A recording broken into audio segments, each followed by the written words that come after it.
رأيت الشفاوري رحمة للعالمين وأمير المؤمنين وسيدة النساء العالمين وأئمة الطاهرين بآواز بلند صلوات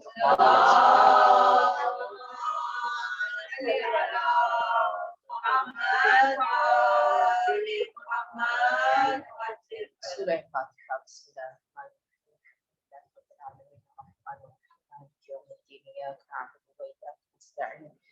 اهدنا الصراط المستقيم صراط الذين أنعمت عليهم غير المغضوب عليهم ولا الضالين بسم الله الرحمن الرحيم هو الله أحد الله الصمد لم يلد ولم يولد ولم يكن له كفوا أحد صدق الله العلي العظيم.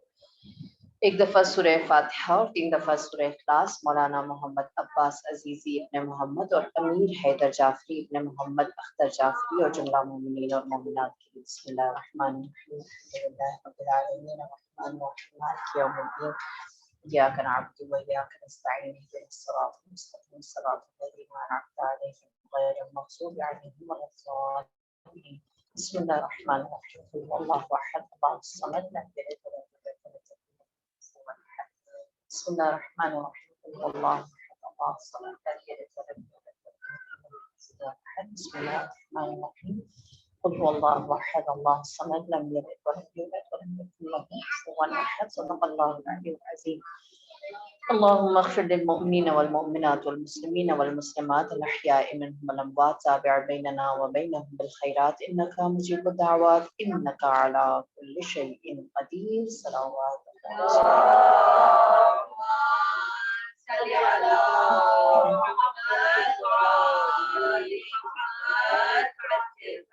أعوذ بالله من الشيطان الرجيم بسم الله الرحمن الرحيم الحمد لله الذي لا يحصي نعماه العاد ولا يؤدي حق المجتهد الذي ليس لصفته حد محدود ولا نعت موجود ولا أجل ممدود فطر الخلائق بقدرته ونشر الرياح برحمته الصلاة والسلام على المهيمن على رسله والخاتم لأوصيائه والشافع إليه والمكين لديه والمطاع في ملكوته الأحمد من الأوصاف الأبي القاسم محمد صلوات الله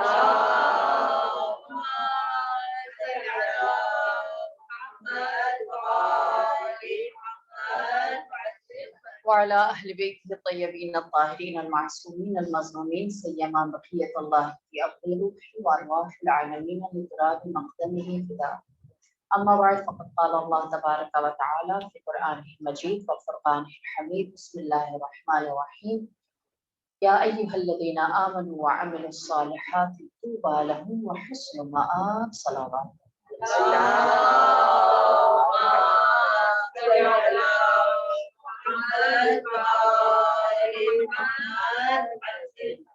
پروردگار عالم صاحبان ایمان کے بارے میں ارشاد فرماتا ہے کہ ایمان والے وہ ہیں جنہوں نے اللہ کی جانب سے آنے والی دعوت کو قبول کیا اور اس کے عوض وہ نیک اعمال انجام دیتے رہے، اور جب انہوں نے نیک اعمال انجام دیے تو اس کے نتیجے میں اللہ نے ان کے لیے طوبہ کو رکھا ہے.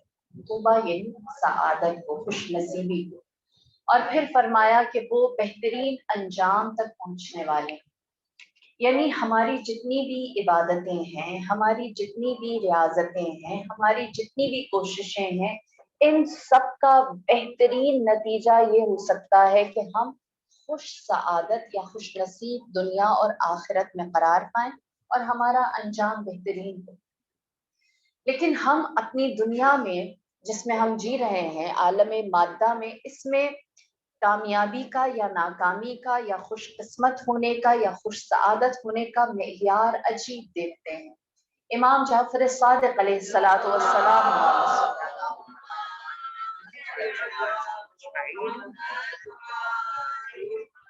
آپ فرماتے ہیں کہ لوگ غلط مقام پر غلط لوگوں کو خوش نصیب یعنی طوبہ کہتے ہیں. طوبہ یعنی خوش سعادت ہونا. فرمایا کہ لوگ بہت سارے لوگوں کو غلط مقام پر طوبہ کہتے ہیں، خوش نصیب کہتے ہیں، اور پھر کچھ ہی لمحے بعد ان کے اوپر ویل یا افسوس کر رہے ہوتے ہیں. مثال کے طور پر جب قارون کو بہت بڑا خزانہ اور سلطنت ملی تو لوگوں نے اس کے لیے کہا واہ کتنا خوش نصیب ہے، اس کو اتنی سلطنت، اتنی طاقت مل گئی اور اس کو اتنی دولت مل گئی ہے۔ لیکن جب وہی قارون اس دنیا سے خالی ہاتھ گیا تو لوگوں نے کہا ویل اور افسوس ہو۔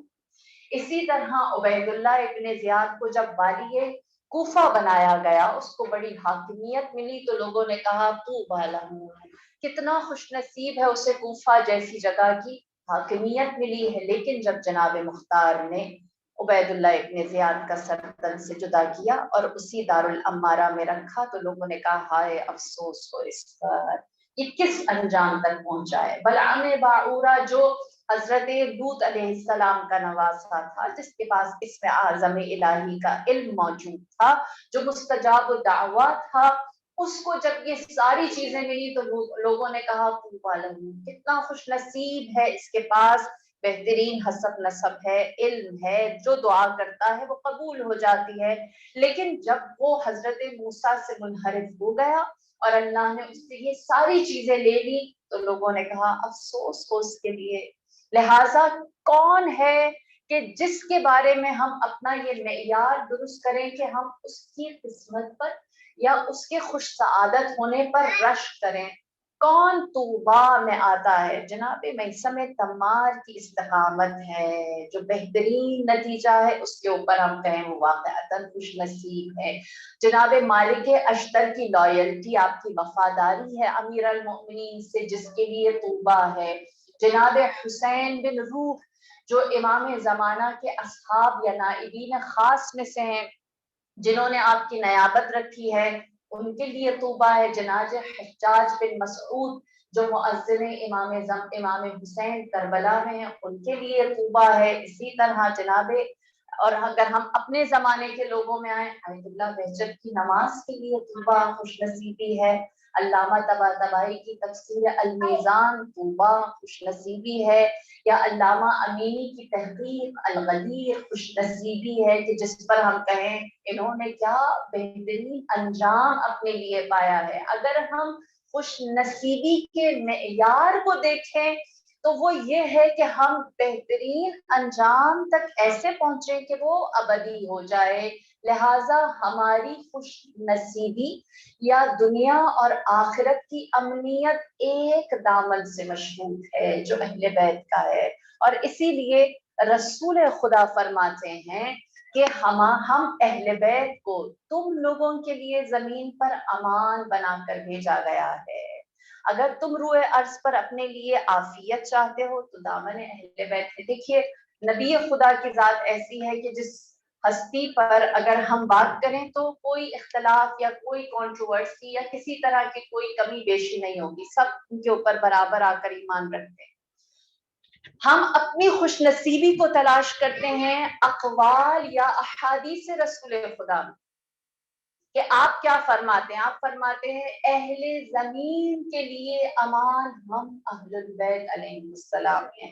کبھی وہی نبی زبان وحی سے فرماتے ہیں ہم اہل بیت کی مثال کشتی کی طرح ہے کہ جو اس پر سوار ہوا اس نے نجات پالی اور جس نے اس سے تخلف کیا وہ غرق ہو گیا۔ تبھی وہی زبان رسالت یہ کہتی ہے کہ ہم اہل بیت کی مثال آسمان کے تاروں کی مانند ہے کہ اگر ایک ستارہ غروب ہو جاتا ہے یا آنکھوں سے اوجھل ہو جاتا ہے تو دوسرا ستارہ طلوع ہو جاتا ہے۔ اسی لیے نبی خدا فرماتے اذکرکم باہل بیتی، میں تمہیں اس بات کی یادآوری کرتا ہوں، تاکید کرتا ہوں کہ ہم اہل بیت کے تذکرے کو زندہ رکھو۔ لہٰذا جو اہل البیت کا مقام ہے وہ بہترین انجام ہے، وہ بہترین ملجا، وہ بہترین پناہ گاہ اور وہ بہترین نتیجہ ہے جو کوئی بھی نکال سکتا ہے۔ لہٰذا ہم اگر طوبا میں شامل ہونا چاہتے ہیں تو در اہل بیت ہمارے لیے، اور بالخصوص یہ دور جس سے ہم گزر رہے ہیں، ہمیں اس بات کا احساس وقت گزرنے کے ساتھ ساتھ اور زیادہ ہوتا چلا جاتا ہے کہ اہل بیت کی محبت اور ان سے مودت کو رکھنا دنیا والوں کے لیے یا باطل کے لیے کتنا دشوار ہے، ان کے لیے کتنا سخت ہے۔ اور اسی لیے رسول خدا کیا فرماتے ہیں، پہلی چیز جس کے بارے میں تم سے سوال کیا جائے گا وہ ہم اہل بیت کی محبت ہے. اور پھر اس کے بعد اس سے زیادہ دیکھیے ایک چیز ہے انکریج کرنا, بلانا, دعوت دینا, کبھی کہنا کہ ہم کشتی نجات ہے, کبھی کہنا کہ ہم آسمان کے تارے ہیں, کبھی کہنا تمہارے لیے امن ہے, کبھی کہنا تمہارے لیے نجات ہے, ہم کنارہ ہیں, اور کبھی یہ کہنا کہ من اکبر الکبائر, تمام گناہوں میں سب سے بڑا گناہ ہم اہل بیت کے حق کا انکار کرنا ہے. یعنی نہ صرف یہ کہ دعوت ہے بلکہ جو منحرف ہو گیا ہے اس کے لیے سب سے زیادہ مشکل چیز ہمارے انکار کا سامنا کرنا ہے. لہذا ہم اگر آج یہ سوال کرتے ہیں کہ کیوں رسول خدا اپنے ہی گھر والوں کے بارے میں فرماتے ہیں کہ ان میں نجات ہے, یہی وہی نسل جو نبی کی اپنی آل میں سے چلی ہے. آپ سب جانتے ہیں, چاروں طرف آپ دیکھیں تو بہت سارے ایسے بھی لوگ ہیں نا جو کہتے ہیں نجات فلاں فلاں جگہ پر ہے, اور پھر اگر ہم حقائق کی جانب رسول کی زبانی آتے ہیں تو آپ فرماتے ہیں ہم اگر دنیا کی زبان میں کہیں اہل بیت سے مراد کیا ہے, نبی خدا کیا کہہ رہے ہیں, تمہارے لیے سعادت مندی کہاں ہے, میری بیٹی کے ساتھ, میرے داماد کے ساتھ, میرے دونوں نواسوں کے ساتھ اور ان کی نسل پاک کے ساتھ. کیوں اہل البیت علیہم السلام ہی کے بارے میں کہا گیا ہے کہ یہی تمہارے لیے نجات ہے, یہی تمہارے لیے فضیلت ہے, یہی تمہارا بہترین انجام ہے. تو دیکھیے تاریخ بھری پڑی ہے. اہل بیت وہ ہیں, یا یوں بات کریں ہم دنیا کے عام معیارات میں بات کرتے ہیں, افضل ما شہدت بہ الاعداء, فضیلت وہ ہے کہ جس کی گواہی دوست نہیں دشمن بھی دے.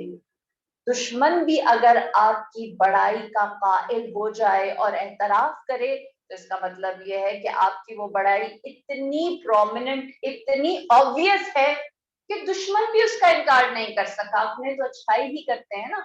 لہٰذا اہل بیت علیہم السلام کی بڑائی اور ان کی عظمت اور ان کی بزرگواری کا اعتراف تو دشمن نے بھی کیا. مروان ابن حکم تاریخ گواہ ہے مدینے میں اہل بیت کا سب سے بڑا دشمن ہے, لیکن تاریخ کیا کہتی ہے, جب امام حسن مجتبی علیہ السلام کا جنازہ اٹھایا گیا اللہم صلی علی محمد,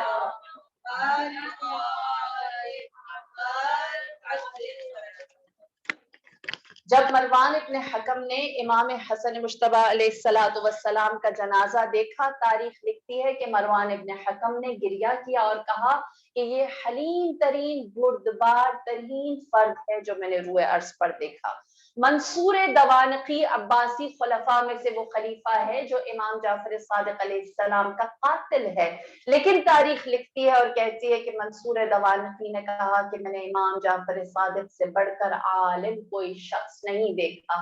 خانہ خدا ہے, مکے کی سرزمین ہے, ایام حج ہیں, عبد الملک ابن مروان جو عباسی خلیفہ ہے حج ادا کرنے کے لیے جاتا ہے اپنے پورے پروٹوکول کے ساتھ, لیکن امام زین العابدین اپنی سادگی, اپنی تنہائی میں بطور ایک عام حاجی تشریف لاتے ہیں تو عبد الملک ابن مروان آپ کے لیے راستہ چھوڑتا ہے, آپ کی تعظیم کرتا ہے, لوگ حیران ہوتے ہیں اور کہتے ہیں آپ نے ایسا کیوں کیا, تو وہ جواب میں کہتا ہے کیونکہ یہ ہمارے اوپر فضیلت رکھتے ہیں اور یہ جو گھر تم دیکھ رہے ہو یہ اس کی معرفت ہم سے زیادہ رکھنے والے ہیں. تاریخ گواہ ہے کہ وہ لوگ جو آپ کی دشمنی کے قائل تھے, یہاں تک کہ جو قاتل بن کر بھی آتے تھے, چاہے آپ کے لیے امام محمد ہادی کے لیے اس زمانے کے عباسی خلیفہ نے پنجرے کے اندر وحشی حیوانوں کو بند کر کے رکھ دیا تاکہ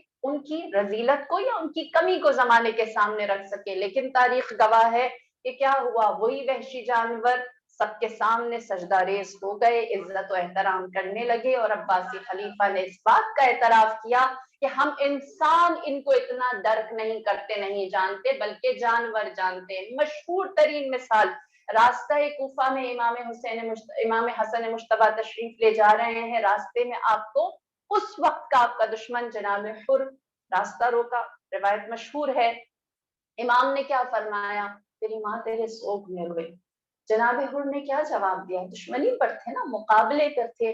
جناب حر نے کہا لیکن میں آپ کی ماں کو ایسا نہیں کہہ سکتا. کیوں؟ کیونکہ جانتا ہوں وہ ہماری ماؤں سے زیادہ فضیلت رکھتی ہیں. یہاں تک کہ تاریخ عالم میں اموی خلفاء میں سرسخت دشمن اہل بیت امیر شام نے معاویہ ابن ابی سفیان نے خود کہا کہ علی کی شجاعت، علی کی سخاوت کا میں ایسا دعوے دار ہوں. دو روایات نقل ہوتی ہیں. ایک روایت کہ اس کے سامنے ایک شخص آیا اور اس کو جب معاویہ ابن ابی سفیان نے کچھ عطا کیا تو کہا کہ آپ نے تو مجھے علی سے زیادہ دے دیا.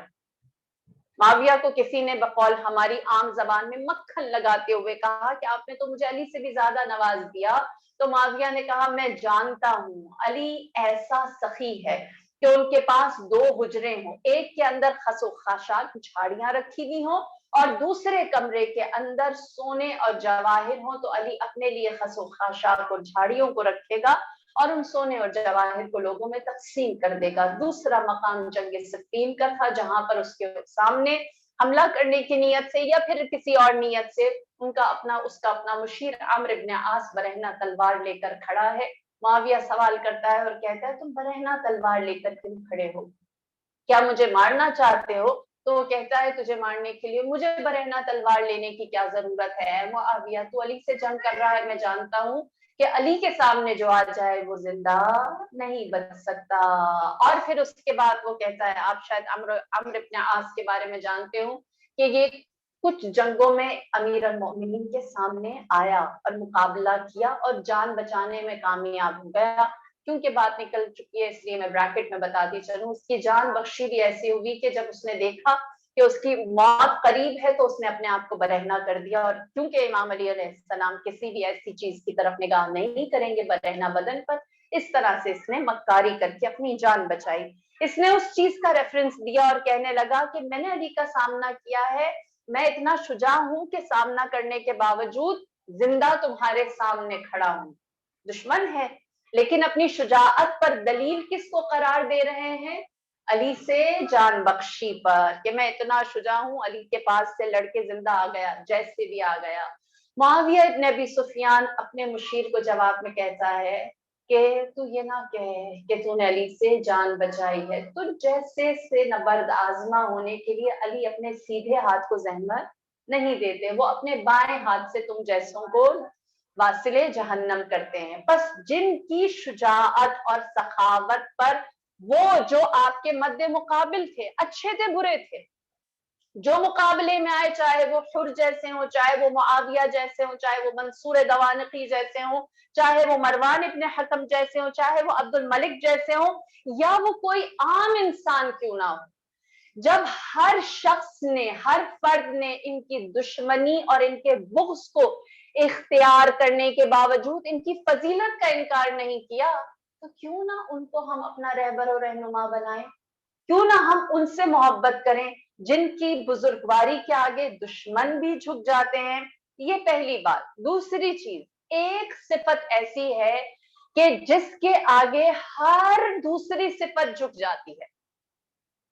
انسان کے پاس سب سے بڑی فضیلت کیا ہے؟ اشرف المخلوق ہے نا. کس سے افضل ہے؟ فرشتوں سے افضل ہے نا. کس سے افضل ہے؟ جنوں سے افضل ہے. جن سے بڑھ کر، فرشتوں سے بڑھ کر انسان کے پاس کیا چیز ہے جو اسے اشرف المخلوق بناتی ہے؟ قرآن گواہی دیتا ہے ثم علم آدم الاسماء. حضرت آدم کو ملائک سے، جنوں سے افضل کرنے کے لیے اللہ نے اسم اپنے علم سے نواز دیا، اسم کا علم دیا. ثم علم آدم الاسماء، اللہ نے حضرت آدم کو علم کا زیور پہنایا. تو یہ اشرف المخلوق، خلیفۃ اللہ، مسجود ملائکہ، نمائندہ الہ بن گئے. لہذا جو علم ہے، جو عقل ہے، جو فہم ہے، یہ انسان کو عالم ہونا خلیفۃ اللہ بناتا ہے. اور اہل بیت کو اللہ نے کیا بنایا ہے؟ زبان وحی، زبان رسالت.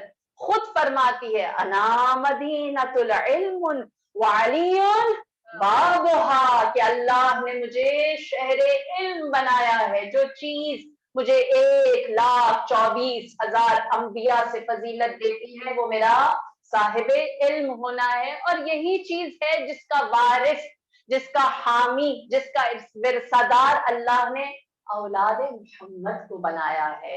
اور اگر ہم یہ بات کہیں منبر سلونی سب جانتے ہیں، خطبہ فدق علم رسول کی وراثت جناب فاطمہ الزہرا سب جانتے ہیں، سیدہ شباب اہل الجنہ امام حسن و امام حسین علیہ السلام کے علم کا عالم یہ ہے کہ بچپنے میں امام حسن مجتبی خلیفہ اول کو جو منبر رسول پر سوار تھا، اس سے آپ اس کا ابا کا دامن کھینچ کے فرماتے ہیں یہ جگہ میرے بابا کی ہے۔ جانتے ہیں کہ اس علم کا وارث کون ہے، اس منبر کا وارث کون ہے؟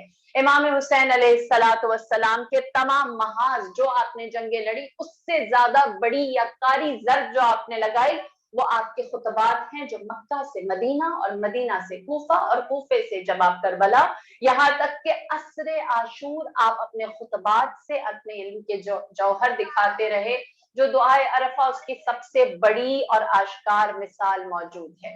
لہٰذا اس کے بعد ہم کیا دیکھتے ہیں، یہ سلسلہ عالم ہونا چلتا ہے۔ تاریخ گواہ ہے سب سے زیادہ ظلم جنہوں نے ڈھائے، پہلا خاندان اموی اور دوسرا عباسی۔ عباسی خاندان میں جو سب سے زیادہ مکار ترین شخص گزرا ہے وہ ہے ہارون الرشید۔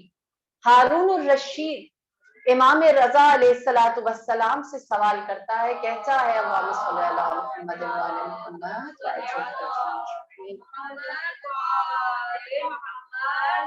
آپ سے سوال کرتا ہے، کہتا ہے کہ آپ لوگ عجیب احادیث سناتے ہیں، لوگوں کو عجیب باتیں بتاتے ہیں، کہتے ہیں کہ علی قسیم الجنت والنار، آپ کے جد علی ابن ابی طالب جنت اور جہنم کو تقسیم کرنے والے ہیں۔ مولا فرماتے ہیں ایسا ہی ہے۔ تو کہا یہ کیسے یہ حدیث صادر ہو سکتی ہے کہ علی جنت اور جہنم کو تقسیم کرنے والے ہیں؟ دیکھیے علم تنہا انسان کو لشکر بناتا ہے، اور جہالت چاہے کتنی بڑی سلطنت کے تخت پر بیٹھا ہوا انسان اکیلا بے یار و مددگار رہ جاتا ہے۔ سوال کیا علی کیسے قسیم الجنت والنار ہے؟ مولا نے فرمایا کیا تم نے یہ حدیث سنی ہے جس کو میں نے اپنے بابا سے، میرے والد گرامی نے اپنے والد گرامی سے، اور میرے والد گرامی نے یہاں تک کہ آپ امام حسن مجتبی تک پہنچتے ہیں، اور پھر فرماتے ہیں کہ ان سے ابن عباس جو رسول خدا کے چچا زاد ہیں، ان سے، اور ابن عباس نے رسول خدا سے سنی ہے۔ یہ بات کیونکہ زمانہ ایسا ہے، ہمیں تھوڑی سی تاریخ ٹیکنیکل چیزیں بھی پتہ ہونی چاہیے، اس لیے میں بیان کرتی چلوں کہ جتنی بھی احادیث ہمارے پاس اقوال ائمہ طاہرین کے پہنچتے ہیں، ہم اس کو حدیث کہتے ہیں نا۔ حدیث یعنی جو رسول خدا کا فرمان ہے، ہم اسے حدیث مانتے ہیں۔ کیوں؟ کیونکہ ہمارا یہ عقیدہ ہے، یہ ہمارا اوپینین ہے، یہ ہمارا نظریہ ہے کہ یہ تمام ہستیاں وہی فرماتی ہیں، اولنا محمد، اوسطنا محمد، آخرنا محمد و کلنا محمد۔ ہاں، ان سب کی ذات، صفات، علوم، منبع، ماخذ سب ایک ہے۔ لہٰذا کسی بھی امام نے جو بات فرمائی ہے اپنے پلڑے سے، اپنے آپ سے، ہر کلام، ہر فرمان، ہر قول جو کسی بھی امام نے فرمایا ہے وہ یہ کہہ کے فرمایا ہے کہ یہ میں نے اپنے والد سے، میرے والد نے اپنے والد گرامی سے، انہوں نے اپنے والد گرامی، یہاں تک کہ یہ سلسلہ رسول خدا تک پہنچاتے ہیں۔ لہٰذا یہ چین چلتی ہوئی کہاں تک آتی ہے؟ حدیث رسول، فرمان رسول ہے جو سنتے سنتے سنتے سنتے اب ہم بیان کر رہے ہیں، لہٰذا وہ حدیث کے زمرے میں آتی ہے۔ یہاں امام رضا نے کیا کام کیا؟ آپ نے جناب ابن عباس کا نام لیا۔ ابن عباس کا نام کیوں لیا؟ کیونکہ جو عباسی خلفاء کا زمانہ مشہور ہے، ایک اموی ہیں، ایک عباسی ہیں۔ یہ عباسی اسی جناب ابن عباس کی، جن کی تفسیر قرآن بھی مشہور و معروف ہے، انہی کی نسل میں سے چلنے والی تھی۔ مامون الرشید انکار کر سکتا تھا اس کا؟ نہیں۔ کیوں؟ کیونکہ اس کے اپنے جد کی بات ہو رہی ہے، اور اس کے جد کے سند کے اوپر کوئی حرف وہ خود بھی گوارا کرے گا؟ نہیں۔ کیوں؟ کیونکہ سب سے زیادہ ناز عباسی حکومت نے جس بات پر کیا ہے وہ یہی ہے کہ ہمارا جد ابن عباس ہے، اور ان سے سب سے زیادہ احادیث رسول خدا نقل ہوئی ہے، اسی لیے آپ نے یہ پورا ریفرنس دیا ہے۔ آپ نے فرمایا کہ میں نے اپنے جد رسول خدا سے سنا ہے، آپ نے فرمایا حب علی ایمان و بغضہ کفر۔ کیا تو نے یہ حدیث جو ابن عباس سے منقول ہے سنی ہے؟ مامون الرشید نے کہا سنا ہے کہ علی کی محبت ایمان ہے اور آپ کا بغض کفر ہے۔ آپ نے فرمایا اگر علی کی محبت ایمان اور آپ کا بغض کفر ہے تو اس کے نتیجے میں جنت کس کے لیے ہے؟ ایمان والوں کے لیے، اور جہنم کن کے لیے؟ کفر والوں کے لیے۔ علی کی محبت ایمان ہے، علی کا بغض کفر ہے۔ جو علی پر ایمان رکھے گا وہ مومن ہوگا، وہ جنت میں جائے گا، اور جو علی پر بغض رکھے گا وہ کافر ہوگا، وہ جہنم میں جائے گا۔ اب جنت اور جہنم کو تقسیم کرنے کا معیار کیا ہو سکتا ہے علی کے محبت کے سوا؟ لہذا علی قسیم الجنت والنار ہیں۔ اللہ نے جو میزان رکھا ہے، جو معیار رکھا ہے، وہ علی ابن ابی طالب کی محبت کا ہے۔ لہذا آپ نے اپنے علم سے، اہل بیت نے اپنی علمیت سے جو سامنے آئے، جیسا بھی سوال رکھا، اس سے اپنے غلبے کو ثابت کیا ہے۔ اسی لیے امیر المؤمنین نے اپنی زندگی کے 25 سال کہیں کوئی محاذ نہیں رکھا سوائے علم کے۔ آپ نے صرف یہ فرمایا سلونی، مجھ سے سوال کرو، جاہل نہ رہو، لا علم نہ رہو، نادان نہ رہو، اپنے سینوں کو علوم سے بھر دو۔ لہذا آپ کا عالم ہونا ایک پہلی چیز۔ اہل بیت ہی کیوں افضل؟ دشمن نے کہا افضل، دوست کیوں نہ کہیں؟ اہل بیت ہی کیوں افضل؟ انسان کے پاس جو سب سے بڑی فضیلت ہو سکتی ہے علم ہونے کی، وہ ان کے پاس سب سے زیادہ ہے، وہ اس کے وارث ہیں۔ تیسری چیز، اللہ نے اہل بیت کو دلوں کی امان دے رکھی ہے۔ اللہ نے ہمیں حکم یہ دیا ہے تم تعمیل کرو، تمہاری تعمیل، ہم اللہ کی بندگی کرتے ہیں، ہمیں اس کی بندگی کی جزا یا بندگی کے بدل میں نعمت اس دنیا میں کیسے ملے؟ کیسے مل سکتی ہے؟ یہاں ہم اس کا اللہ کا حسن کیسے دیکھ سکتے ہیں؟ کیا اپنی اولاد کی شکل میں؟ کیا مال دنیا کی شکل میں؟ اس کو تو خدا قرآن میں کہتا ہے کہ یہ تمہارے لیے فتنہ ہے، یہ تمہارے لیے آزمائش ہے۔ کچھ تو دنیا میں حسین خوبصورت ایسا ہو جس کے اندر آزمائش نہ ہو، صرف اور صرف سکون اور اطمینان اور یقین ہو کہ جب ہم ان کی تعمیل کر لیں تو اس کے بعد یہاں سے آنے والی بات بے شمار معجزات اور کرامات موجود ہیں۔ مثال کے طور پر ایک چھوٹی سی بات کرتی چلوں، جناب شقیقہ خاتون، اگر آپ لوگ ایران زیارات کے لیے جائیں اور نیشاپور زیارات کے لیے جائیں تو وہاں جناب شقیقہ خاتون کا مرقد آج بھی موجود ہے، جو صرف اس بات کی مثال ہے یا جیتی جاگتی مثال ہے کہ ہمارا کام اہل بیت کی تعمیل کرنا ہے، اس کے بعد اللہ کی تعمیل کرنا ہے، اس کے بعد وہ امان ہے، وہ اس دنیا میں اللہ کی نعمت ہیں۔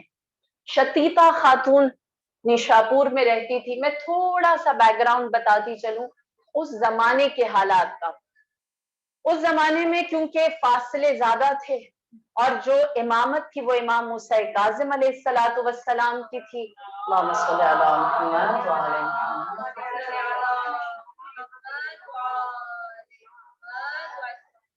امام موسیٰ کاظم علیہ السلام تک لوگ اپنے ہدایا، اپنے نذرات، اپنی جانب سے جو واجبات تھیں جیسے خمس کی صورت میں ہوں یا زکوٰۃ کی صورت میں ہوں، اس کو سال میں ایک دفعہ بھیجا کرتے تھے۔ کہتے ہیں کہ نیشاپور سے ایک قافلہ بنایا گیا اور جو شہر نیشاپور کے جتنے بھی تاجرین تھے، جتنے بھی لوگ کاروبار کرنے والے تھے، ان سب نے اپنی خمس کی اور اپنی زکوٰۃ کی اور اپنے باقی ہدایا یا نذرات کو ایک جگہ اکٹھا کیا۔ کسی نے 50,000 درہم و دینار، کسی نے 30,000 درہم و دینار، اور اسی طرح اپنے اموال، اپنے مال میں سے جو نکالا وہ ایک بڑی مقدار نیشاپور میں تیار کی گئی اور قاصد کو دی گئی۔ قاصد کا فرض یہ بنتا تھا اس زمانے میں، کیونکہ ظاہر سی بات ہے لوگ بائی فیس تو نہیں جانتے تھے سوائے اس کے کہ پہلے ملاقات ہوئی ہو، ایک امام کے بعد دوسرا امام ہے اور یہی امام برحق ہے، یہ کیسے پہچانا جائے؟ اس بات کا یقین کس طرح سے حاصل کیا جائے، اس کا طریقہ کار یہ ہوا کرتا تھا کہ جو قاصد ہوتا تھا وہ اپنی تمام تر امانتیں لے کر امام کے سامنے حاضر ہو جاتا اور خاموش ہوتا، کچھ بھی نہ کہتا۔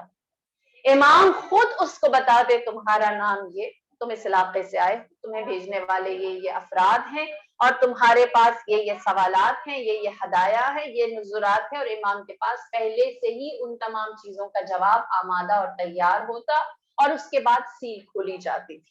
اس سے جو قاصد تھا اس کو یہ شورٹی مل جاتی کہ میں صحیح امام برحق کے پاس آیا ہوں، جن کے پاس ایسا علم ہے کہ جو سوال کیے بغیر جواب عطا کرنے والے ہیں۔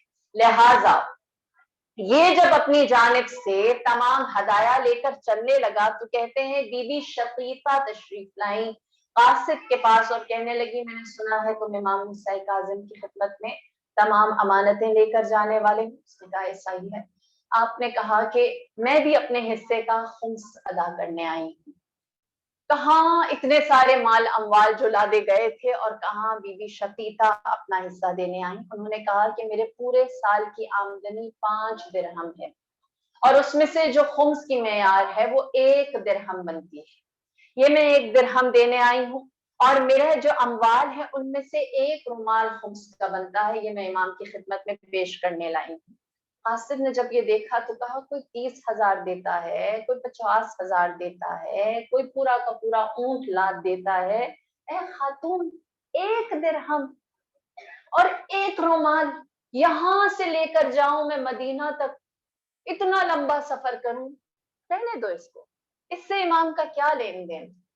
وہ کہتی ہیں قرآن کی آیت پڑھتی ہیں، فرماتی ان اللہ لا یستحی عن الحق، اللہ حق سے شرماتا نہیں ہے، جو حق ہے وہ ادا کرنا، ہمارا کام کیا ہے تعمیل کرنا ان کے لیے جن کے پاس یقین ہے، وہ اپنے یقین سے ہمارے اندر کے شبہات کو مکمل کر دیتے ہیں، ہماری بے یقینی کو یقین میں تبدیل کر دیتے ہیں۔ لہٰذا اس نے بیوی کا دل رکھنے کے لیے، بی بی شقیقہ کا دل رکھنے کے لیے اس کو وصول کیا، امام کی خدمت میں حاضر ہوا، جس طرح سے طریقہ تھا اس طرح سے اس نے امام کے سامنے سارے ہدایا تحفے رکھے، امام نے اس کا نام، اس کا حسب نسب، اس کی منزل، اس کے بیچنے والے، اس کے ہدایا سب کے جوابات دیے، اور پھر اس کے بعد آپ نے جب امام پہلے جواب دیتے تھے، پہلے چیزیں فراہم کرتے تھے، پھر وصول کرتے اور سیل کھولی جاتی تھی، لہٰذا امام جب دینے لگے تو امام نے فرمایا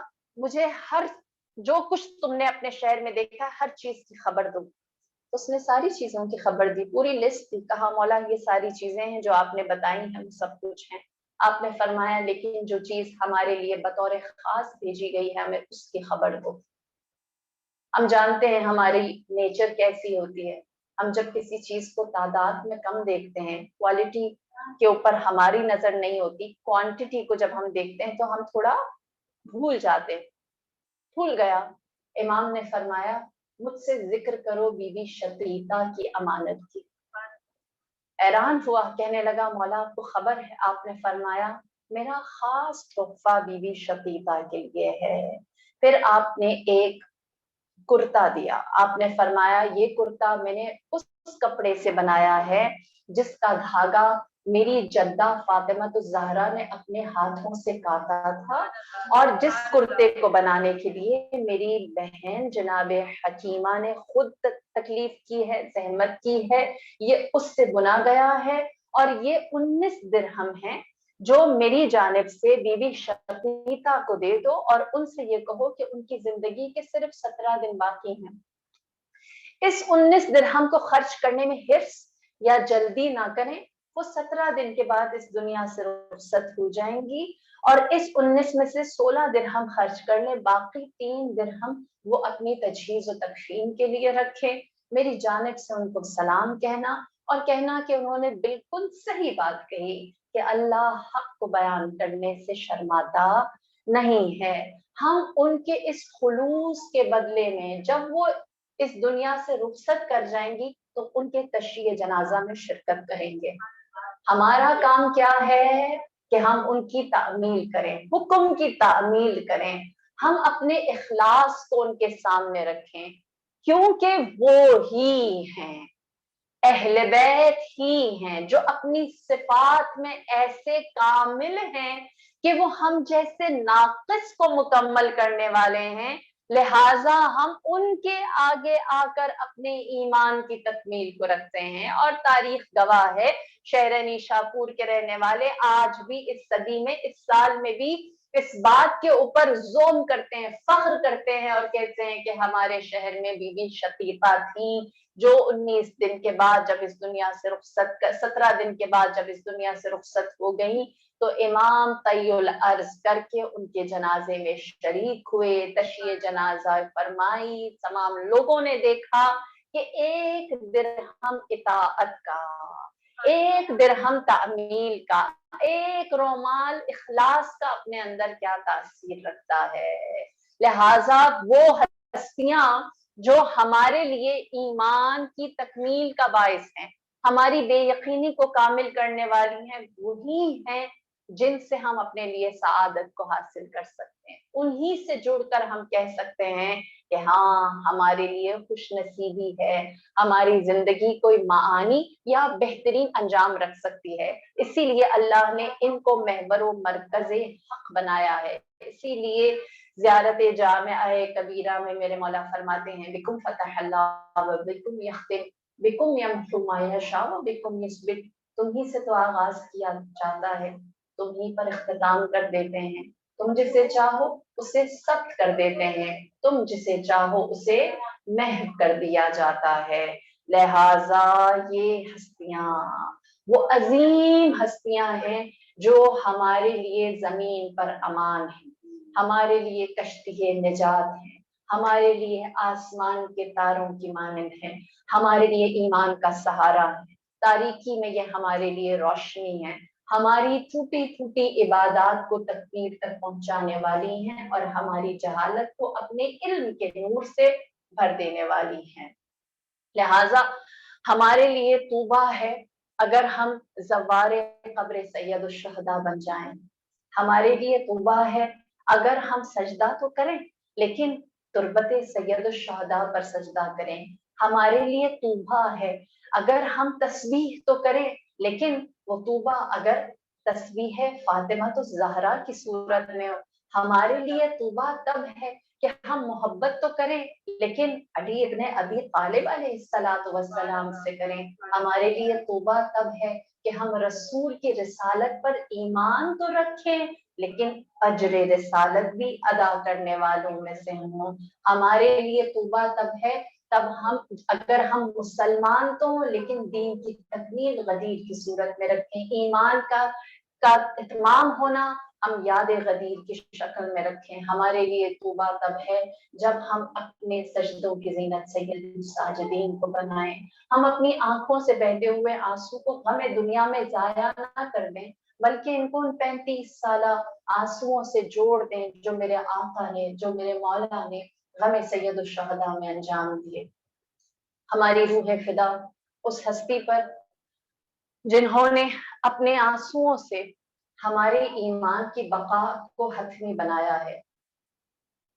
دیکھیے یہ ایام جو ہم گزار رہے ہیں یہ منسوب ہیں شام کے ان ایام سے جن میں اہل حرم پر قیامت بھی ٹوٹی اور وہ قیامت ایسی تھی جو سید الساجدین کو 35 سال گریہ کرنے پر مجبور کرتی رہی۔ محاذ جنگ جہاد کربلا میں ہر ہستی نے یا اہل بیت میں ہر ہستی نے کیے، امیر المؤمنین کی زندگی میں بھی بڑے جہاد تھے، سید الشہداء کی زندگی نے بھی بڑی جنگیں لڑی، امام حسن مجتبیٰ نے بھی بڑی جنگیں لڑی، رسول خدا نے بھی بڑی جنگیں لڑی، لیکن یہ ساری جنگیں مرد کی مرد کے ساتھ تھی، تلوار کے بدلے میں تلوار، نیزے کے سامنے نیزہ، ہتھیار کے سامنے ہتھیار۔ کسی بھی امام نے آگ سے جنگ نہیں لڑی، آگ سے جنگ نہیں لڑی، اگر لڑی ہے آگ سے جنگ تو 2 ہستیاں جانتی ہیں، بغیر ہتھیار کے مرد کا سامنا آگ کے مد مقابل تنہائی اور ٹوٹے ہوئے دل کے ساتھ اگر کسی نے کیا ہے تو مدینے میں فاطمہ الزہرا یا پھر کربلا میں جناب سکینہ بنت الحسین جو آگ سے لڑی ہیں.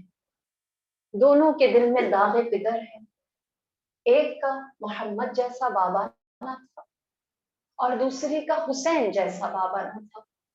ایک رحمت للعالمین، دو جہانوں کے لیے رحمت، اور دوسرا تمام عالم انسانیت کے لیے جنت کا سردار. دونوں کا سامنا ہاتھوں میں ہتھیار لیے آئے ہوئے اشقیاء کے ساتھ تھا. ایک پہلو شکستہ تھی اور دوسری قلب شکستہ تشنا لب تھی. ہماری جان قربان سرزمین کربلا کی اس شہزادی پر جو ثانی زہرا بنی باب مصیبت میں ایسی کہ سن مبارک صرف 4 سال کا ہے، صرف 4 سال کا. اور اس بی بی کی کیفیت کیسی ہے؟ مصائب سننے سے پہلے صرف جناب سکینہ بنت الحسین کی معرفت کے کچھ مثالیں جو بہت تھوڑی سی ہمیں تاریخ سے ملتی ہیں. آپ جانتے ہیں خاندان عصمت و طہارت سے ہے یہ بی بی. داستانیں بھی اگر انہیں سنائی جاتی ہیں تو قرآن داستان. امام حسن حسین علیہ السلام نے جو جناب سکینہ کو داستان سنائی وہ قوم صالح پر کیسے عذاب آیا، اور اس داستان کو آپ اپنی والدہ کو سناتی ہیں شام کے زندان میں. بتاتی ہیں مجھے بابا نے قرآن کی ایک کہانی سنائی تھی. فرمایا تھا قوم صالح نے حضرت صالح پر ایمان کی ایک شرط رکھی تھی کہ اگر وہ پہاڑ کے اندر سے اونٹنی نکال لیں تو وہ ایمان لے آئیں گے. اور اللہ کے اذن سے حضرت صالح نے یہ معجزہ کر دکھایا تھا. پہاڑ کے شکم سے اونٹنی ظاہر ہو گئی تھی. پھر قوم صالح نے ایک دفعہ پھر انحراف کیا اور کہا اے صالح ہم آپ پر ایمان لے آئیں گے اگر اس اونٹنی کے ساتھ اس کا بچہ بھی آ جائے. اللہ نے وہ معجزہ بھی کر دکھایا اور اونٹنی کے ساتھ اس کا بچہ بھی آ گیا. پھر اللہ کی رسول نے حضرت صالح نے کہا اللہ نے تمہارے سامنے اس عظیم معجزے کو رکھا ہے، مجھ پر ایمان لے آؤ. وہ ایمان لے آئے. پھر حضرت صالح علیہ السلام نے کہا اس ایمان کی شرط یہ ہے کہ تم اب اس اونٹنی کو اور اس کے بچے کو نقصان نہیں پہنچاؤ گے. قوم صالح نے کہا ہم ایسا نہیں کریں گے. لیکن چند دن نہ گزرے کہ قوم صالح نے اس اونٹنی کو مار دیا، اس کی کوہان کاٹ دی. اور جب وہ اونٹنی مر گئی تو اللہ نے اونٹنی کی بچے سے پوچھا اور کہا تیرے دل پر کیا گزرتی ہے؟ تو ناقہ صالح کی اس مری ہوئی اونٹنی کے بچے نے اللہ سے شکایت کی اور کہا پروردگار انہوں نے مجھے بن ماں کے کر دیا، اب ان کے اوپر عذاب نازل کر. وہ اللہ کی آیت تھی، وہ اللہ کی علامت تھی. اس نے جب شکایت کی تو اللہ کا عذاب قوم صالح کے اوپر نازل ہوا اور وہ غرق ہو گئے. لہٰذا جناب سکینہ فرماتی ہیں اے والدہ میری مثال بھی اس ناقہ صالح کی کہ بچے کی مانند ہے جس سے حسین جیسا بابا لے لیا گیا. اور میں جانتی ہوں کہ میں امت محمدی سے تعلق رکھتی ہوں. میں اگر اپنے ہاتھوں کو بددعا کے لیے اٹھاؤں تو اے والدہ اس امت میں کوئی بھی زندہ و سالم نہ رہے، لیکن جانتی ہوں کہ میں کس حسین کی بیٹی ہوں. یہ معرفت ہے جناب سکینہ بنت الحسین کی. یہ آپ کا مقام، یہ آپ کا صبر، یہ آپ کی استقامت ہے. یہی وجہ ہے کہ وہ سکینہ جو اپنے بابا سے لمحہ لمحہ ہدایت لیتی رہی قرآن کے ذریعے سے بھی اور باب اخلاقیات میں. جناب مسلم ابن عقیل کی شہادت کی خبر ملی. امام حسین نے جناب عاتقہ جو جناب مسلم کی بیٹی ہیں انہیں اپنی آغوش میں لیا، ان کے کان میں بندے چڑھائے. جناب سکینہ اپنے بابا سے سیکھتی رہی. آپ نے پوچھا بابا اتنی محبت سے کیوں پیش آ رہے ہیں؟ مولا نے فرمایا عاتقہ یتیم ہو گئی ہیں.